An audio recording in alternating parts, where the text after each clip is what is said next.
할렐루야. 네, 지난 시간에 이어서 요시야, 제목에서 알 수 있지만은 남유다의 마지막 개혁자였다, 그런 생각을 해요. 왜 하나님께서는 요시야를 멸망하는 나라의 끝에 그를 세우셨을까? 무슨 의미일까?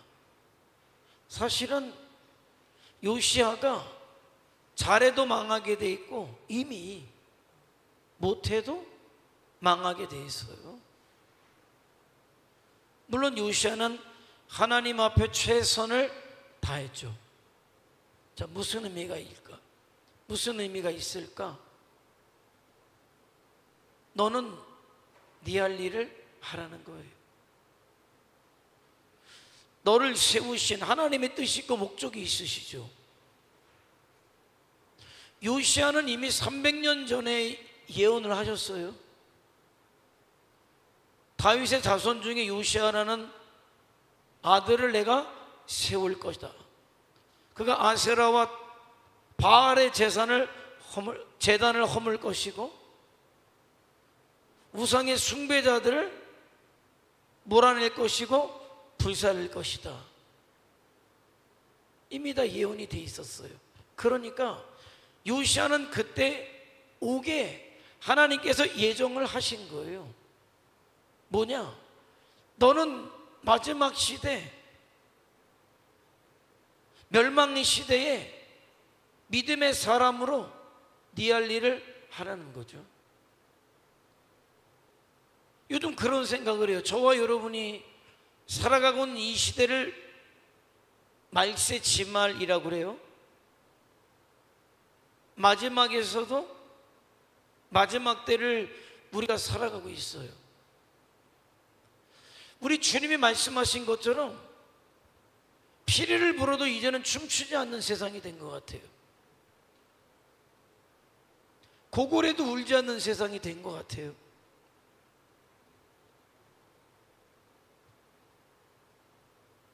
그러나 그런 시대를 우리가 살아가고 있지만은 요시야를 통해서 우리가 배우게 되는 것은 뭐냐면 너는 그런 시대 가운데 네 할 일을 하는 거예요.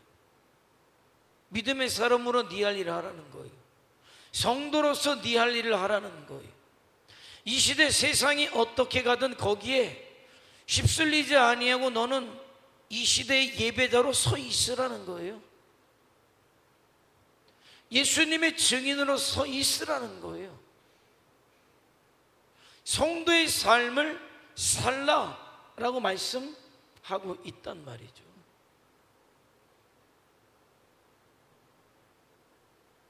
그러니까 이 시대 속에 우리를 세우신 하나님의 뜻, 하나님의 목적을 우리가 아는 것이 중요해요. 나를 왜 이런 시대 말에 부르셨는지를 분명히 알 필요가 있어요.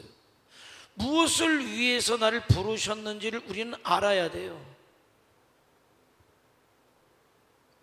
절대적으로 성도로 부르실 때 모든, 저와 여러분뿐만이 아니라 모든 성도들을 부르실 때 세상의 것을 목적 삼으라고 부르시지 성도는 한 사람도 없어요. 하나님의 뜻을 몰라서 성도로 부름받았음에도 불구하고 그 뜻을 알지 못한 채 영혼의 때를 목적 삼는 게 아니라, 하나님의 나라를 목적 삼는 게 아니라, 성도로 사는 것을 목적 삼는 게 아니라, 그걸 몰라서 세상을 얻고자, 영의 것을 수단 삼아서 세상의 것을 얻고자 하는 어리석음을 범하게 될 뿐이지, 하나님은 그렇게 부른 성도는 하나도 없어요. 성도로 부르실 때는 세상을 목적 삼는 인생이 아니라 그 망하는 인생이잖아요. 예수님께서 우리를 위해서 십자가에 못 박히실 때, 우리를 하나님의 자녀로 불러주실 때, 하나님의 자녀의 신분을 회복시켜 주실 때 주와 복음을 위한 삶을, 영혼의 때를 위한 삶을 살라고 부름받은 것이지, 그 시대 하나님의 사람으로 살고 주의 뜻에 쓰여지고 하나님의 구원의 역사를 이루고, 그래서 마침내 아버지 나라에 이를 사람으로 저와 여러분을 불렀단 말이죠. 하나님은 역사의 주관자시잖아요. 세세하게 잘 몰라요. 뭐 하나님의 역사가 이렇다 딱 정의를 내릴 수가 없어요. 그러나 틀림없는 건 하나님은 태초에서부터 마지막 때까지 어떤 구원의 역사를 이끌어 가시는데, 그 시대마다 사람을 부르시고 사람을 세우시죠.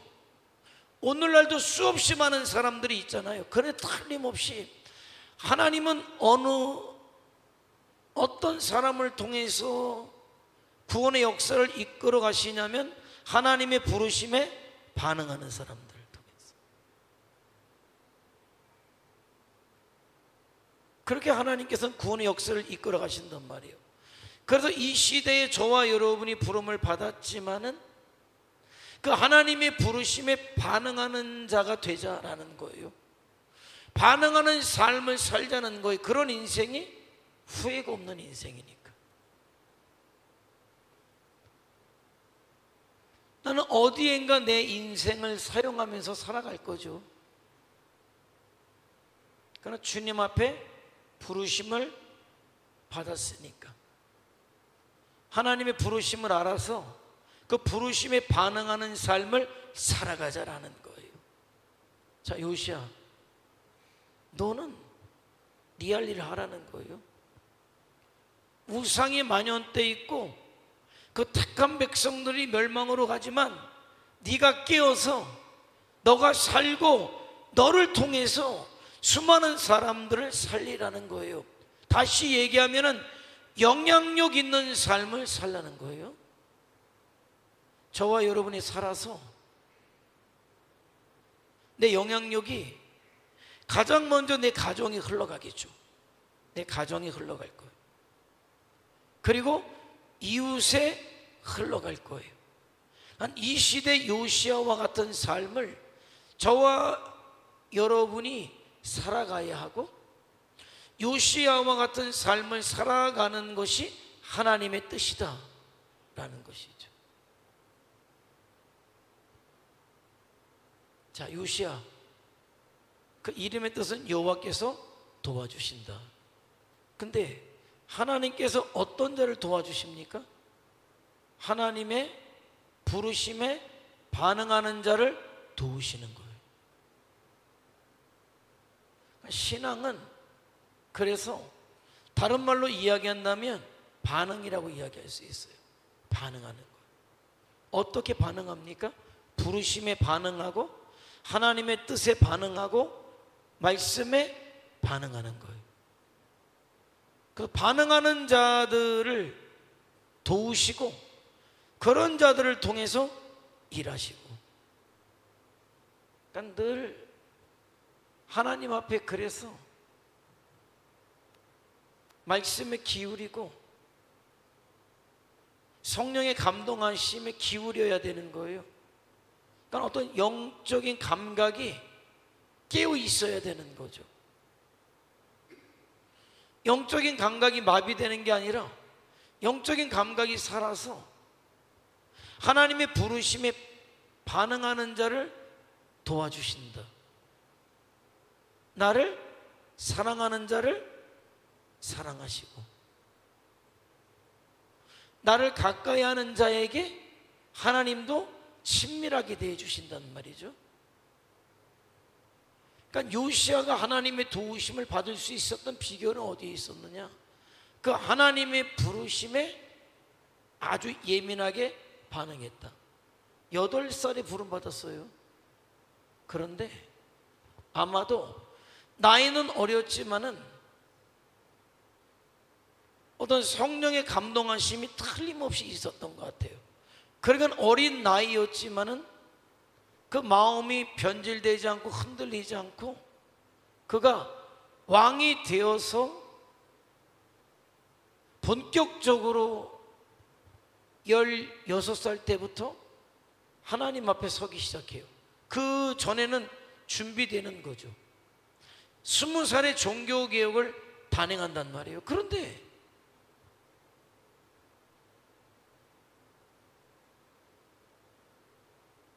요아스처럼 후견인이 있지 않았어요.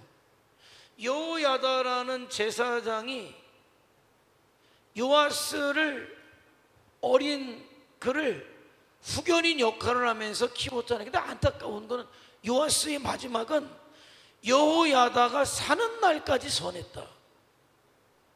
근데 안타까운 부분이긴 해요. 그래도 요아스는 여호야다라는 제사장의 도움을 받았단 말이에요. 영향력을 받았단 말이에요. 근데 요시야는 그런 사람조차 없었어요. 그러니까 성령께서 그 마음을 감동하셨을 것이다. 예민했을 것이다. 그런 그를 지키셨다, 도우셨다, 보호하셨다. 그러니까 하나님 앞에 정말 믿음으로 살고자 예민하게 서 있는 사람에게 하나님은 함께 하셔요. 내가 생각하지 못했던 하나님의 도움의 손길이 있어요. 하나님의 역사하심의 손길이 있단 말이에요. 최고죠. 하나님께서 도와주시는 인생만큼 최고의 인생은 없어요. 그 누가 나를 돕는다고 하지 뭐 도움이라는 게 결국은 한계가 있고 일시적일 뿐이죠. 영원하지 않아요. 그러나 하나님께서 나와 함께 하신다면, 나를 도우신다면 염려할 필요가 없어요. 걱정할 필요가 없어요. 지금 내가 처해진 상황 속에서 그냥 믿음으로 살면 돼요. 네 일을 하면 돼요. 성도의 일을 하면 돼요. 저는 천진교회 목사로서 목사의 일을 하면 돼요. 그럼 결과는 누가? 하나님께서 하시는 거예요. 여러분은 천진교회 성도로 이 시대에 성도로서 해야 될 일을 하면 돼요. 그러면 하나님께서 요시야를 도우셨던 것처럼 여러분을 도와주신단 말이죠. 성도 일을 하자. 성도 일을 하지 않으니까 하나님도 도우시지 않아요. 역사하시지 않는단 말이에요. 믿음으로 반응하지 않으니까 하나님의 역사가 없단 말이죠.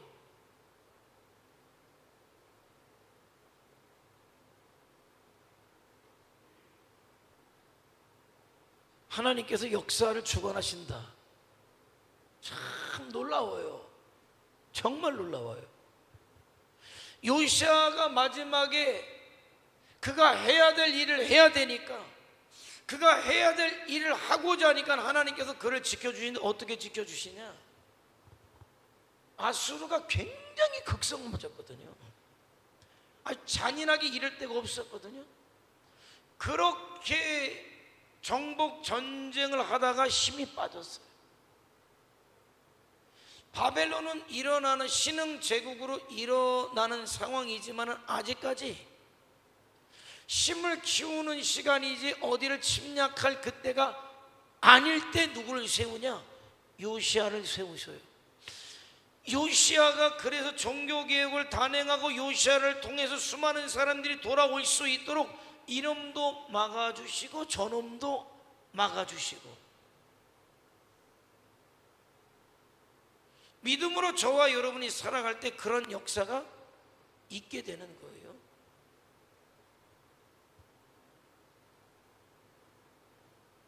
이제 7월 첫째 주가 되니까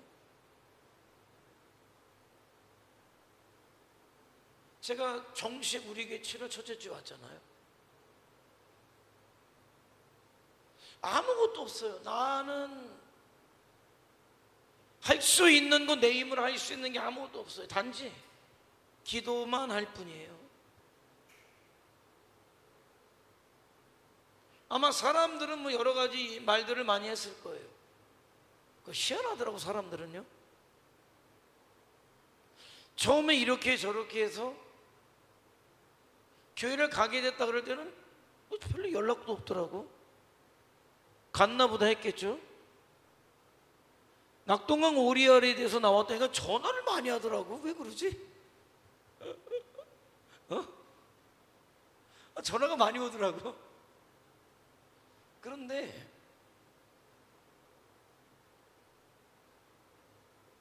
할 수 있는 게 없었어요. 뭐 할 수 있는 게 없죠. 기도하는 거예요. 기도하면서 예민하게 하나님께서 어떻게 말씀하시는지, 성령이 어떻게 감동하시는지에 대해서만 그냥 집중하는 거예요. 뭐 할 수 있는 게 있습니까? 없죠.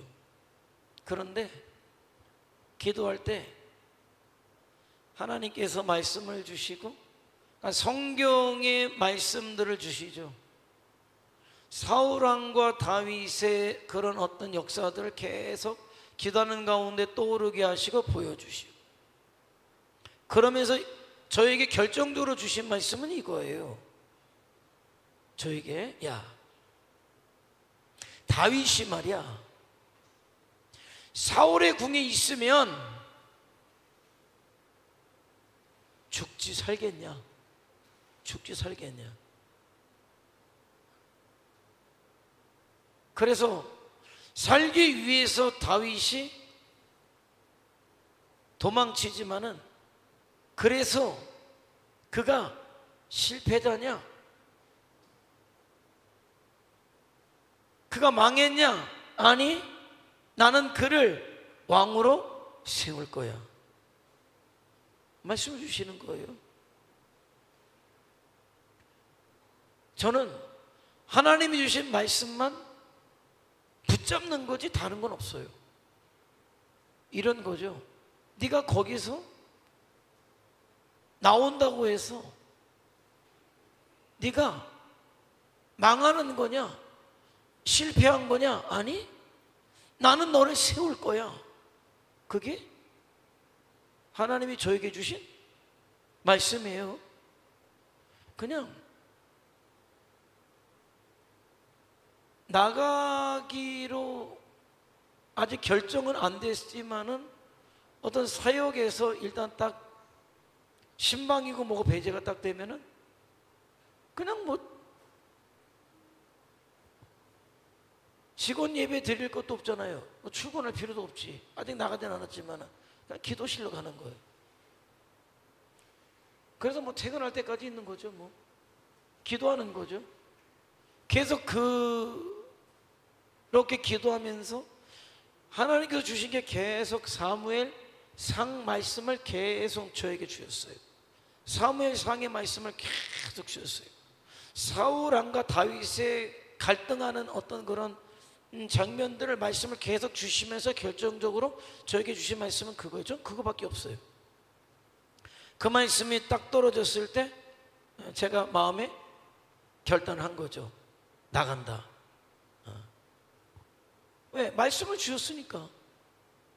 말씀을 주셨으니까 나간다. 그거는 뭐 이게 힘들고 저게 힘들고가 아니라 최종적으로 기도하면서 하나님께서 말씀을 통해, 성경을 통해 저에게 주신 확신이었기 때문에 나간다. 그래서 결정을 딱 내린 거예요. 결정을 내린 거예요. 아무 대책이 없어요. 결정을 하고 나가기로 결정을 하고,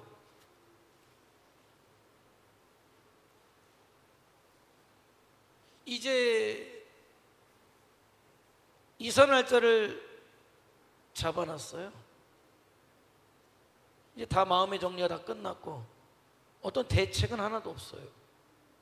그런데 그 희한하죠. 아무것도 없어요. 그래서 우리 누님한테 1,000,000원 친구에게 결정하니까 집 좀 같이 좀 봤으면 좋겠다. 그래서 그 친구하고 너무 일찍 왔더라고. 왜냐면 출근 시간하고 맞으면 안 되니까 일찍 와라. 일찍 와서 나가서 너무 일찍 나가니까 부동산이 뭐 문을 열었어. 이제 해장국이나 먹어야지 뭐 어떡하냐. 밥 먹고 부동산 열리자마자 갔죠. 집 좀 보러 왔다고. 그래서 첫 번째 집을 보여주고 두 번째 집을 딱 보여줬는데, 옛날에 지은 집이긴 하지만은 넓고 리모델링을 싹 해놔가지고 깨끗하고 1,000만 원에 월 얼마 40만 원이었나 봐요. 근데 그거밖에 없어. 왜? 돈이 없으니까. 그래서 누님에게 1,000만 원을 빌렸어요. 그리고 계약을 하고 왔단 말이에요.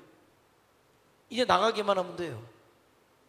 근데 가만히 누워 있는데 차가 좀 필요할 것 같아. 차는 필요할 것 같아. 아, 근데 웃기잖아요. 아무 대책도 없고 할 일도 없고 뭔 차가 필요해. 근데 막 마음에서 있잖아요. 아니, 넌 차가 필요해. 아니, 내가 아무리 생각해도 아무 대책도 없고. 그 집 알아본 친구에게 이번 주일날은 니네 교회를 가서 예배를 드리고 니네 교회 협동 목사를 좀 해야 되겠다 얘기를 했어요. 아무것도 할 게 없어요. 근데 차는 필요해. 근데 돈은 없잖아요. 또 전화해서 차가 필요할 것 같으니까 작은 차 경차를 사야 되겠다. 그 친구를 또 불러가지고 작년에 우리 교회 왔었잖아요. 그래서 중고차 시장에 가자마자 눈에 보인 게 지금 있는 저 스파크예요. 500만 원이더라고. 근데 중고차 하는 사람들이 보통 아닌 게, 분명히 500이었는데 산다고 하니까 이것저것 붙여가지고 570이 됐어. 이전하는 것까지 다 해가지고 어쨌든 저쨌든 그거 샀죠. 그리고 잔금을 치르고 금요일날 이삿짐을 빼고 그 사는 차를 이사하는 날 가지고 온 거예요. 세워놓고 짐도 다 못 부르고 대충 있는 것만 이렇게 해놓고, 그 다음날 토요일 날인데 세탁기를 연결해야 되는데 호수가 좀 짧대요. 그래서 청주의 이마트에 그 차를 타고 호수 연결하는 걸 하나 사갖고 어디 갈 데가 있어야지. 세워놓고 세탁기만 꽂아놓고 그 다음날 그 친구 교회 간 거예요.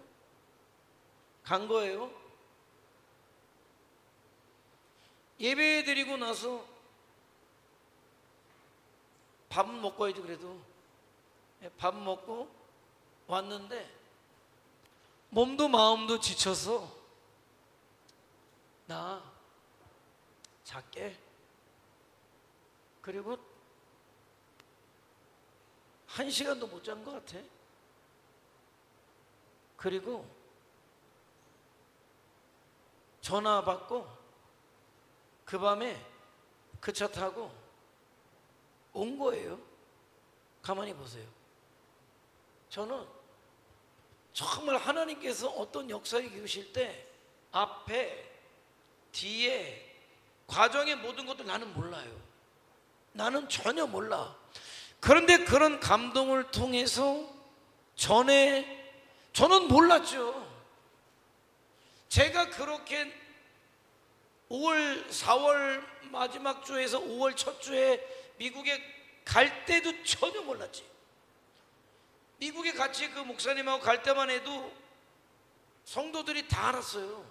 갔다 오면 이제 인수인계 되는 줄 알고 있었어요. 한 달 후에 제가 그 교회를 나가게 될지는 그 누구도 몰랐지. 미국 가서 말도 되지 않는 어떤 그런 일들을 겪으면서 오게 되면서 갈등할 때 천진에서 어떤 일이 일어나는지 저는 하나도 몰랐죠. 동시적으로 그런 일이 일어나고 있는 거죠. 저는 이렇게 저렇게 시달리고 또 여기는 이렇게 저렇게 하고, 결국 제가 이사하고 나오는 날 전화를 받기까지 여기선 또 그런저런 일련의 일들이 벌어지고 있었던 것이고, 결국 당장 와줬으면 좋겠다 해서 제가 그 차를 타고 와서 목양실에서 몇몇 분을 만나고, 그리고 주일날 담임 목사가 결정될 때까지만 제가 설교해 주는 걸로 얘기했었죠. 그러다 제가 교회 나온 걸 아시니까 그러면 목사님이 교회를 나오셨는데 왜 주일만 설교할 이유가 어디 있습니까? 그래서 시작이 돼서 여기까지 와서 지금 7년이라는 시간이 딱 지난 거예요. 7년이라는 시간이 지난 거예요. 그러니까 하나님께서 온 우주의 역사를 이끌어 가시고 구원의 역사를 이끌어 가시고 그런 과정 가운데 수많은 사람들을 통해서 하나님의 역사를 이끌어 가실 때 저에게도 하나님께서 일하실 때 저에게도 이렇게 저렇게 오묘하게 제가 우리 교회에 올 수밖에 없는 어떤 여건들 상황들을 만드시고 네 할 일을 하라는 거예요. 그러니까 저는 그러니까는 우리 천진교회 와서 천진교회 목사로의 일을 이제 하는 것이고 그런 과정을 통해서 여러분도 다 여러분 눈으로 보고 들어서 알고 그런 과정 가운데 우리가 여기까지 왔으면 동일하게 여러분들도 여러분의 일을 하는 거예요. 믿음으로 서서 성도로서의 일을 하는 거예요. 하나님의 부르심이 그거라면 여기에서 저는 뭐냐면은 이탈돼서는 안 된다는 거예요. 왜? 하나님의 일은 그렇게 반응하는 사람들, 하나님의 어떤 부르심이나 이끄심에 예민해서 거기에 반응하는 사람들을 통해서 일하신다라는 거죠. 일하신다라는 거예요. 저는 뭐 그동안에 뭐 73년의 역사가 있었습니다마는 그러나 제가 와서부터 지금까지 7년이라는 시간도 한 해 한 해 하나님께서 저와 여러분을 준비시키고 여기까지 왔다고 생각하는 거예요. 자, 이 시점에 그러면 73주년을 맞이하는 지금 이 시점에 저와 여러분은 어떻게 하나님 앞에 반응할 것인가 인 거예요. 그런 거죠. 자, 그런 요시야가 반응해서 일할 수 있도록 네 일을 하라고 그렇게 여건을 만들어 주셨어요. 저에게도 너가 천진교회 목사로 서서 일하라고 그런 이런저런 역사가 있었어요. 다른 데 의미를 부여하는 게 아니에요. 제가 와서 일하신 하나님, 여러분은 그 가운데 함께하면서 지금 7년 함께하면서 동일하게 세움을 받았단 말이에요. 받았어요. 자, 그래서 요시야는 반응해요. 왕은 8살이 되지만은 그가 준비를 차근차근 하고 성령의 감동하심에 예민해서 드디어 20살이 되었을 때 비로소 종교개혁을 단행하게 되죠. 아세라상을 깨고 바알의 제단을 허물고 바알의 숭배자들을 몰아내고 그들의 뼈를 불살라 버리고 예언한 그대로, 자, 그렇게 그 일을 하니까, 그런 일을 하니까 어떤 일이 벌어집니까? 율법책을, 성전을 수리하면서 종교개혁이 끝나고 나서 그가 그 다음에 한 것이 뭐냐면은 뭐예요? 성전을 수리하는 거였어요. 우상을 숭배했으니 성전이 방치돼 있었잖아요. 방치돼 있었죠. 참 희한해요. 어젠가? 그젠가? 이제 속초 의료원을 가다가 이렇게 보니까 한창 때는 설렁탕도 먹으러 자주 갔었잖아요. 여기 용천이 있는데, 근데 그 가게가 뭐 어디 엑스포지로 옮겨갔다며요. 설렁탕 집에. 그런데 그 집을 매매한다고 써놨나 그래요. 그래도 괜찮았던 건물이었거든요. 그러니까 이사 간 지 1년이나 1년 반 됐잖아요. 아유, 그거 못 쓰겠더만요. 보니까 그거 사도 다 다다시 하든지 해야지 뭐 어디 뭐 이거 들어가겠나. 사람이 1년을 관리를 안 하니까 뭐 멀쩡해 보이던 집이 폐허 같아. 그냥 뭐 풀들 자라있고 뭐 있고 그냥 집 자체가 아유 저 집 못 쓰겠다, 그게 그냥 느껴지더라고요. 1년도 아니고 2년도 아니에요, 성전이 방치된 지가. 에? 그 성전이, 솔로몬 성전이 이게 말입니까?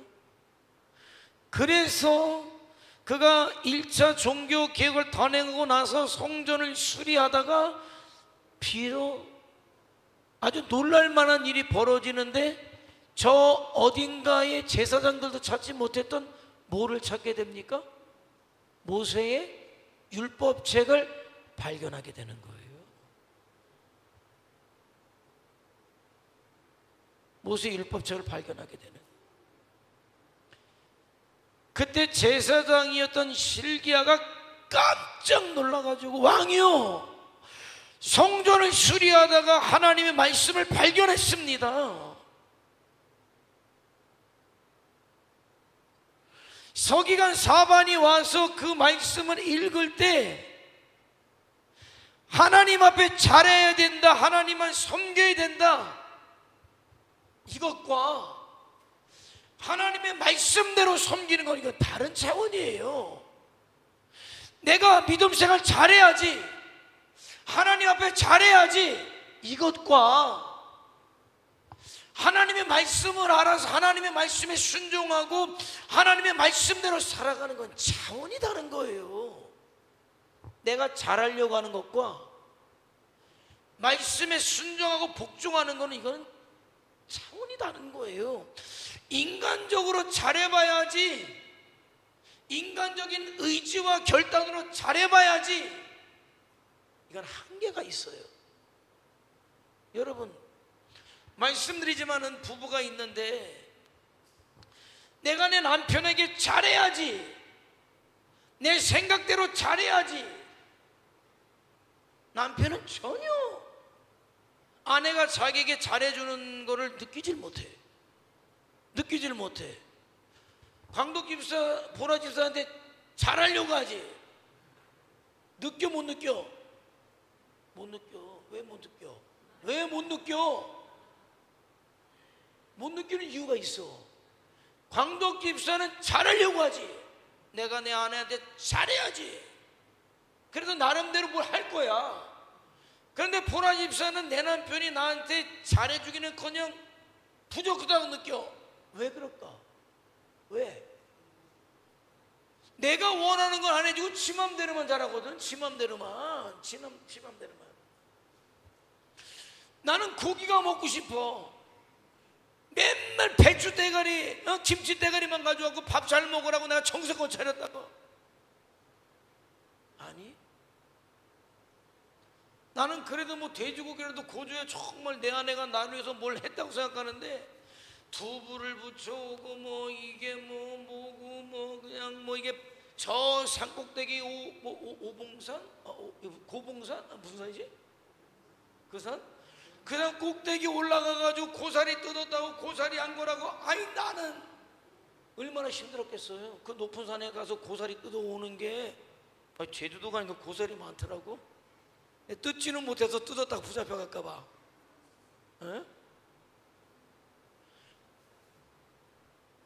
뭐 그는 무슨 산? 오봉산? 갑자기 까먹었어.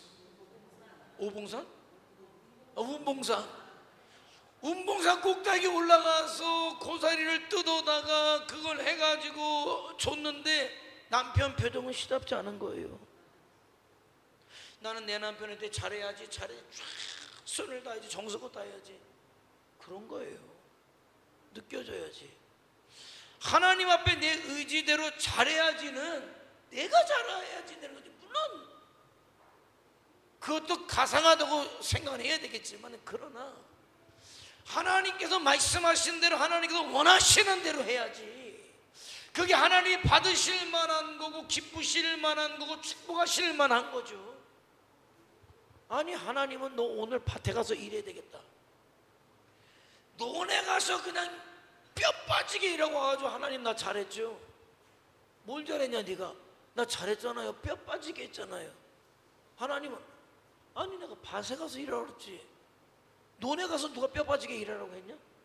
밭에 가서 뼈 안 빠지게 일한 게 논에 가서 뼈 빠지게 일한 것보다 더 잘한 거야. 그런데 나는 뼈는 빠졌지만은 내 맘대로 한 거지. 내 맘대로 열심히 한다고 하지만 내 맘대로. 여러분 정말 믿음으로 살고자 하니까 제대로 살라고 제대로 믿으라고 하나님 제대로 섬기라고 하나님께서 뭐를 발견하게 해주십니까? 성경을 발견하게 하시는 거예요. 그리고 서기관 사반이 말씀을 읽어 내려갈 때 요시아가 옷을 찢었다는 거예요. 왜? 자기 열심이었으니까. 물론 자기가 하나님 앞에 잘하려고 했지만 너무도 무지했던 거예요. 너무도 몰랐던 거예요. 하나님의 말씀이 어떻고 하나님의 뜻이 어떻고 잘하고만 싶었지 하나님의 말씀을 몰랐는데 하나님께서 말씀을 보여주시고 깨닫게 하시니까 거기 앞에 옷을 찢고 통곡하고 회개하고 백성들을 모아놓고 하나님의 말씀이 이러니 우리가 하나님만을 섬겨야 되지 않겠느냐? 어떻게 말씀대로 섬기자. 그래서 다윗 왕도 그렇게 지키지 못한 유월절을 모세 이후로 사사기 이후로 말씀에 입각해서 멸망당한 북이스라엘 사람들까지 싹 모아다가 유월절을 지켰다는 거예요. 그러니 하나님께서 얼마나 기쁘셨겠느냐라는 거죠. 얼마나 기쁘셨겠느냐. 여러분 내 인생을 바꾸고 교회를 바꾸고 시대를 바꾸는 건 말이에요 은사가 하는 게 아니에요. 은사는 못 바꿔요. 대단해 보이지 은사가. 나는 지금도 기도하는 것 중에 하나는 그거예요. 하나님께서 이 시대에 종을 쓰실 때 성경에 나타났던 역사들을 하나님 다 이루어 주시옵소서. 나는 그래요. 말씀이 부족하다고 여기는 사람이 아니에요. 말씀을 하나도 부족하지 않지만은 하나도 부족하지 않은 그 말씀이 대부분의 성도들에게 부족해. 그러나 여기서 내가 하나님의 말씀을 말씀으로 전하지 못해도 말이죠 당장 죽어가는 암 환자 고쳐봐. 우리 교회 1년 만에 지어야 된단 말 나와요. 나는 참 하나님께서 기대해요. 어떻게 쓰실까를 기대해요. 왜? 나는 그거를 먼저 본 교회에 있으면서 너무나 뼈저리게 봤거든. 예? 지금도 보고 있거든요. 청주도 가장 큰 시장이 육고리 시장이에요. 육고리 시장. 육고리 시장에는 장사하는 아줌마들이 많죠. 그러나 육고리에는 다 나와. 청주 사람이 다 나와. 무조건 육고리 시장은 다 나와. 크기도 크지만은 청주에 살면은 육고리 시장은 다 나오게 돼 있어요. 그러니 동네에 암 걸린 사람들, 죽을 병 걸린 사람들 그 얘기가 시장 나오면 다 알려지잖아요. 그럼 아유 누구누구 우리 동네에 누구누구가 암이 걸려가지고 다 죽게 생겼어. 그러면 번데기 팔던 아줌마가 일로 오라고. 야 기가 막히죠. 좀 시끄러울 때 울리면 덜 무안하잖아. 딱 끝나니까 기가 막히네. 네? 번데기 판 아줌마가 불러요. 번데기 판 아줌마가 번데기 판 아줌마 불러가지고 뭐라고 얘기했는지 아세요? 저기 저희 남대천 처음에는 무심천이지. 무심천변에 그때는 무심천변에 가면 은성교회라는 데가 있어요. 거기 가라. 이 아줌마가 성도가 아니에요. 번데기 장사야. 번데기 장사가 얘기하는 거예요. 아, 우리 누구누구가 있는데 썩어 들어가는 병이 걸려가지고 다 죽게 생겼다. 그러면 그 배추 파는 아줌마가 불러. 성도가 아니야. 배추 장사가 무심천 저 변에 가면은 은성교회는 거기 가라고. 거기 가면요 암 환자 가서 살아나는 거고, 여기 창자가 다 썩은 사람이 와가지고 그 썩은 고름이 거기서 다 빠지고 살아나는 일들이 있었다니까요. 그러니까 그분은 배우지도 못했어요. 40 넘어서 목회를 시작했어요. 그래서 청주에 있는 그야말로 암 환자들은, 불치병자들은 그 교회 와가지고 다 났어. 그 사람들이 성도가 된 거예요. 그러니까 여러분, IMF에 3,000명 들어가는 교회를 빚 하나 10원 하나 없이 줬다니까요. IMF 때 처음에는 도끼다시 알죠? 이 바닥, 도끼다시 바닥으로 하려다가 돈이 남아 돌아가가지고 IMF 때 대리석으로 다 깔아서, 대리석으로 3,000명 들어가는 교회를 다 대리석으로 깔았다니까요. 그리고 밖에도 타일도 안 붙여서 다 대리석으로 붙였어요. 밖에도 색깔나는 대리석으로 그렇게 줬다니까요. 그게 여러분 다 묻어나는 판이었었는데 빚 하나 없이 그런 교회를 지은 교회예요. 그래서 3,000명이 넘는 성도들이 모였어요. 그런데 어느 시점부터 교회가, 내가 갈 때가 1,500명 있을 때 갔어요. 줄어드는 거죠. 그런데 묻더라고. 이번에 변성규 목사님 와서 물어요. 목사님, 근데 제가 거기 있었던 거 아니까, 아니 근데 왜 이런저런 은사들을 이루었던 분들 왜 마지막에 다 그러죠? 제가 가서 깨달은 게 하나 있어요. 그건 뭐냐면, 은사가 확 나타나잖아요. 그럼 성령에 의해서 은사가 확 나타날 때 육성이 확 죽어요. 그러니까 그런 역사만 나타나. 그런데 문제는 뭐냐, 그런 역사가 나타날 때 그게 자기 믿음인 줄 알아요. 하나님하고 가장 가까이 있는 줄 알고, 하나님의 능력이 그래서 자기에게 나타나는 줄 알고. 그런데 어느 시점에 되면은 그게 은근히 변질이 와요. 과정이 있어요. 그런 사람들은 그런 분을 처음에는 하나님의 대리자인 줄 알아. 왜? 능력이 나타나는데, 능력이 당장 무덤에 들어갈 사람이야. 자기는 살아있을 사람이 아닌데, 병원에서도 손 못 댔는데 하나님의 대리자야. 그러다 보니까 뭡니까? 거긴 두 마디만 필요하다니까. 교회가 두 마디만 필요해요. 예, 그리고 잘못했습니다야. 다른 말은 필요 없어. 뭔 얘기하면 예, 그럼 뭐가 잘못됐으면, 뭐 지적받으면 잘못했습니다. 다른 얘기 필요 없어. 뭐 변명도 필요 없어. 그냥 예, 잘못했습니다. 두 가지만 있으면 돼요. 거기는. 그러면서 잘못되는 거야. 변질되는 거야. 그런데 어느 시점 되면 하나님께서 안 쓰셔요. 변질되면 안 쓰셔. 그러면 성령의 역사가 딱 끊어지는 순간에 뭐가 올라오냐, 사라지는 만큼 육성이 딱 올라와요. 그러니까 역사가 일어날 때 동시적으로 뭐가 이루어져야 되냐면은, 나를 쓰신 하나님 앞에 내 믿음이 성숙해야 되고 육성이 죽어져야 되는데, 이 과정이 굉장히 어려운 과정이야. 수많은 사람들이 나를 따르고 기적과 이적이 나타날 때 내 말 한마디면 그냥 다 끝나는 그때에 이게 어려운 거예요. 그런데 그런 게 모든 은사자들에게 그런 일들이 있다 보니까 은사자들의 마지막이 굉장히 안 좋은 게 똑같아. 가는 게 나는 옆에서 정확하게 봤잖아요. 그냥만이 죽고 나서도 교회가 얼마나 어려움에 처하는지 딱 봤잖아요. 내가 내린 결론은 뭐냐, 능력은 나타나서 좋은 것 같지, 그러나 사람을 못 바꿔요. 은사는 그 사람도 안 바뀌는데 교회가 바뀝니까? 안 바뀌어요. 은사를 가지고 시대를 바꿉니까? 아니요. 요시아가 은사가 있었다. 안 바뀌었어요.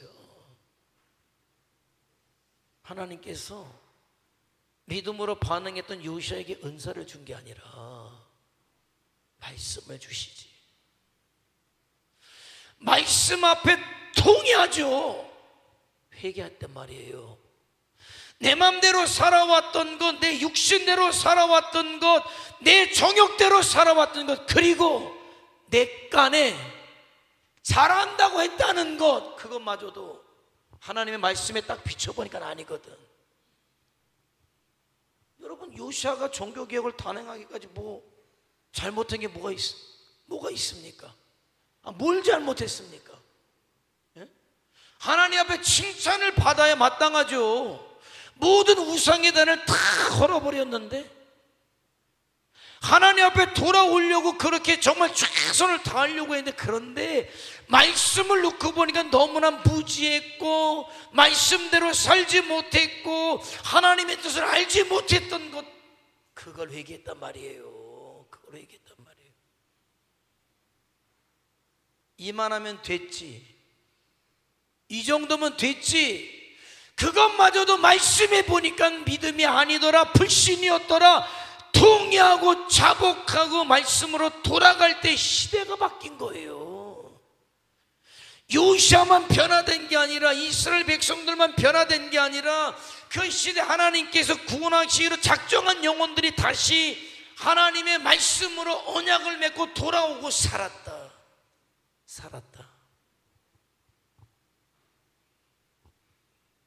여러분, 저와 여러분이 이제 어떻게 됩니까? 이제 73주년이고 제가 얘기했잖아요. 요시아처럼 부름받았어요. 네 일을 해라. 그런데 저와 여러분이 아멘, 제가 이 시대의 성도로, 천진교회 집사로, 권사로 내가 사명대로 살겠습니다. 좋아요. 칭찬받아야 돼. 그런데 그런 마음을 먹은 여러분에게 하나님께서 주시고자 하신 게 뭔지 아세요? 말씀인 거예요. 하나님의 뜻인 거예요. 하나님의 뜻 앞에 내가 맞추지 못했고 깨닫지 못했고 순종하지 못했고 하나님의 가치를 갖지 못했던 것을 통회하라는 거예요. 회개하라는 거예요. 그럴 때 역사가 일어나는 거예요. 네? 정말 중요한 게 뭡니까? 요시아는 알았어요. 내 행위 이전에, 내가 잘한다라고 하는 행위 이전에 무엇이 중요하냐? 하나님의 말씀의 가치를 갖는 것. 하나님의 말씀의 가치가 나에게 들어오고 하나님의 뜻이 나에게 들어와서 내가 어떤 삶을 살아가야 할지에 대한 어떤 생각의 변화, 가치의 변화, 행동 이전에 그 변화가 된 다음에 비로소 그 행동이 어떤 행동입니까? 하나님이 원하신 행동이고 하나님이 기뻐하신 행동이고 하나님께서 함께 하신 행동이 되는 거지. 마음이 안 바뀌고 어떤 걸 한다? 땅을 칠 일이에요. 요시아는 준비된 마음이 있었음에도 불구하고 옷을 찢었다는 거예요. 옷을 찢었다. 준비된 마음을 가지고 있었음에도 불구하고 옷을 찢었다. 하나님의 뜻과 상관이 없었다는 것을 말씀을 통해 깨달은 거예요. 여러분, 말씀은요, 회개와 말씀은 말이에요, 여러분을 변화시키는 거예요. 뭘 회개하는 겁니까? 여러분이 뭘 잘못했다고? 놀러 다녔어요? 네? 아니요. 여러분이 뭘 회개하는 겁니까? 도둑질 했다고? 아니. 요시아에 비춰보면은 여러분도 하려고 애썼잖아요. 믿음으로 살려고 애썼잖아요. 이 밤에 나온 거 아닙니까? 이 밤에. 근데 뭘 얘기하라는 거예요? 동상이몽, 잘하려고 하는 마음은 알아요. 그러나 하나님의 뜻과 하나님의 생각과 말씀과 달랐던 나, 아직까지도 하나님 앞에 내가 살아있고 내 생각이 살아있고 내 원함이 있고 내 고집이 있고, 그거지. 여러분의 마음을 기경하는 회개를 얘기하는 거지, 뭐 여러분이 도둑질했습니까? 뭐 적어도 여러분은 그래도 하려고 하는 사람들이에요. 그런데 제대로 하라는 거예요. 요시야는 하려고 했지만 제대로 못한 자기 자신을 봤을 때 옷을 찢었어요. 얼마나 하나님의 뜻과 멀어졌었는지, 얼마나 하나님의 마음을 아프게 했는지 옷을 찢고 통회하고 회개하고 하나님의 말씀을 붙잡았다는 거예요. 백성들을 모아놓고 하나님의 말씀을 낭독시키고 언약을 갱신하죠. 백성들과 언약을 체결하잖아요. 말씀대로 살겠습니다. 사명으로 살겠습니다. 믿음의 가치를 가지고 살겠습니다. 그러면서 대대적인 종교개혁이 싹 다 안내게 되는 거예요, 유다에. 그게 진짜예요. 정말 저와 여러분의 내면이 말씀으로 바뀌어진다면 행동에는 능력이 따라가요. 능력이 따라가요. 왜? 주님의 말씀으로, 주님의 뜻으로, 영으로 준비돼서 나오는 행동에 능력이 따라가는 이유는 하나님이 함께 하시기 때문에. 그죠? 드디어 요시야가 대대적인 종교개혁을 단행해서 백성들이 돌아오고, 마지막 이제 망할 거지만은 구원해야 될 사람들은 싹 구원하는 역사가 요시야를 통해서 일어났다면 나는 그런 역사가 이제 우리 안에 일어나길 바란다는 거예요. 바란다. 이런 시대에, 그런 시대에 요시야가 그 백성들이 얼마나 하나님 앞에 기쁨을 드렸을까. 이런 시대, 아우 정말 이런 시대, 이런 시대 저와 여러분이 믿음의 일을 하고 내가 해야 될 일을 할 때 하나님의 뜻을 따라서 영의 가치를 가지고 내 남아있는 시간이 주와 복음을 위해서 하나님 말씀대로 순종함으로 내가 살아간다고 할 때 얼마나 하나님이 기뻐하실까. 이런 세상 속에서 그런 거죠.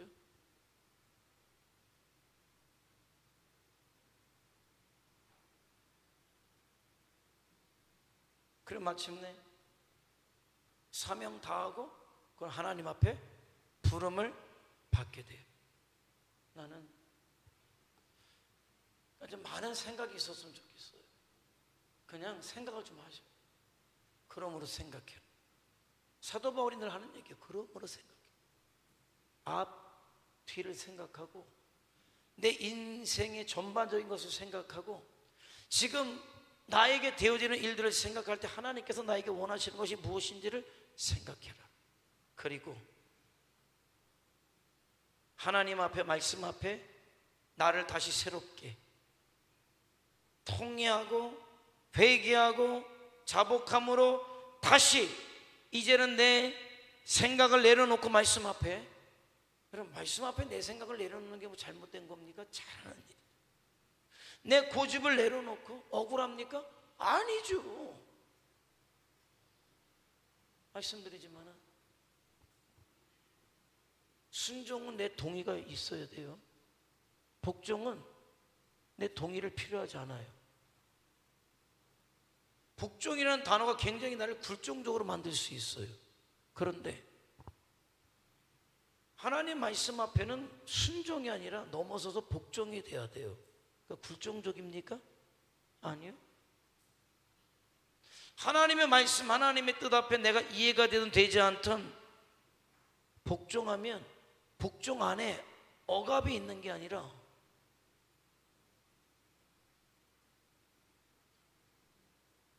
복종 안에 참된 기쁨이 있고 행복이 있고 만족이 있다는 거예요. 그걸 내 생각이 가로막는 거지. 내 조그만 생각이 가로막는 거지. 전지전능하신 하나님의 섭리를 내가 가로막는 거지, 내 자금이, 부족함이, 어리석음이. 그래서 이제는 아직도 내려놓지 못한 내 자아 때문에, 내 고집 때문에, 육신 때문에 물론 잘하려고 했지만은, 그러나 하나님의 역사, 하나님의 뜻을 이루지 못했던 것을 회개하고 통회하고 일어나서 이제는 하나님의 뜻을 따라 말씀의 가치를 부여잡고 주와 복음을 위해, 내 영혼의 때를 위해서 수많은 사람들에게 이 시대 요시아와 같은 영향력, 축복된 삶을 위해서 살아가는 우리가 되자는 거예요. 그럴 때 역사가 일어난다는 거예요. 그럴 때 비전 2026이 되는 거예요. 제가 여태까지 있으면서 이 비전을 여러분에게만 한 번 했겠어요? 제가 담임 목회만 26년째인데 여러 가지 비전을 가지고 선포했겠죠. 그러나 안 됐어. 왜? 알아듣지 못하니까. 근데 나는 이제는 어느 정도 하나님께서 우리를 통해 그런 준비를 이루셨다고 나는 믿는 거예요.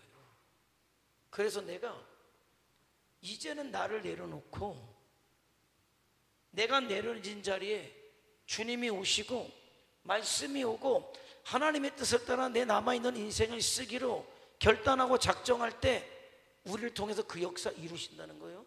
요시아를 통해서 대대적인 종교개혁이 일어났듯이 그런 저와 여러분을 통해서 비전 2026은 물론이거니와 우리가 생각조차 하지 못한 수준의 일들이 하나님께서 저와 여러분을 통해서 우리 교회를 통해서 이루실 것이다, 이거죠. 그 역사를 위해서 우리가 한번 기도하겠습니다. 한번 기도하죠. 하나님, 요시아를 통해 그 시대 일하셨고, 요시아를 통해서 그 시대 구원하기로 작정한 영혼을 구원하셨듯이 이 시대 요시아가 되길 원합니다.